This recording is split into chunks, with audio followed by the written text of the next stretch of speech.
પ્રાયોજક છે cancer healer centre, a new beginning. અમેરિકાથી પરત ફરેલી વડોદરાની યુવતીના ભાઈનો ચોંકાવનારો દાવો. કહ્યું, યુવતીને હાથમાં હથકડી પહેરાવીને પરત મોકલવામાં આવી. સમગ્ર ઘટના બાદ બહેન હાલ ખૂબ જ આઘાતમાં હોવાનું યુવતીના ભાઈનું નિવેદન.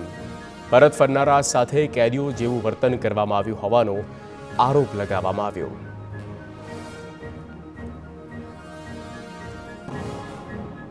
અમેરિકાથી પરત ફરેલા લોકો સલામત રીતે ઘરે પહોંચ્યા. કેટલાક સ્વજનોને ઓડિયો ક્લિપ સંદેશ મોકલી આપ્યો. સલામત રીતે ઘરે પહોંચ્યાની વિગતો જણાવી. ગુજરાત સરકાર, ગુજરાત પોલીસનો માન્યો આભાર.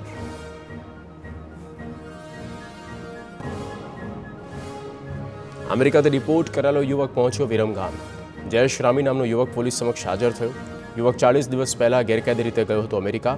ટ્રાવેલ એજન્ટ સાથે ગયો હોવાનું પોલીસને જણાવ્યું. કોઈપણ પ્રકારનો ખર્ચ ન થયો હોવાનું પણ કહ્યું. અમેરિકામાં જતા 15 દિવસ ટેન્ટમાં રખાયા.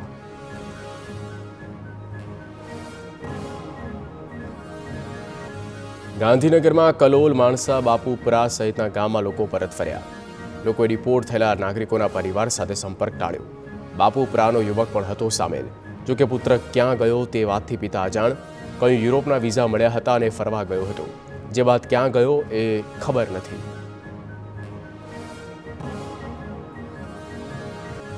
અમેરિકાથી ડિપોર્ટ થયેલી ગાંધીનગરના જલુંદ ગામની યુવતીના ઘરે પહોંચ્યું TV9. યુવતીના પરિવારજનોએ કેમેરા સામે કંઈ પણ બોલવાનો કર્યો ઇનકાર.